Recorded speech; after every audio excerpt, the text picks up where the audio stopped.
আসসালামু আলাইকুম। হবিগঞ্জ জেলার হবিগঞ্জ থানা থেকে আমি বলছি। আর গ্রামটি হচ্ছে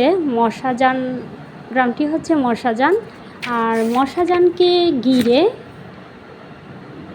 একটি দিঘি আছে, সেই দিঘিটা হচ্ছে কমলার দিঘি। মশাজানের দিঘিটি অত্যন্ত ঐতিহ্যবাহী একটি দিঘি। এই দিঘি সংস্কারের অভাবে আজ মরা দিঘি হয়ে আছে। এই দিঘি দেখতে দূর দূরান্ত থেকে অনেক লোকজন আসে। আমরা চাই এই দিঘির সংস্কার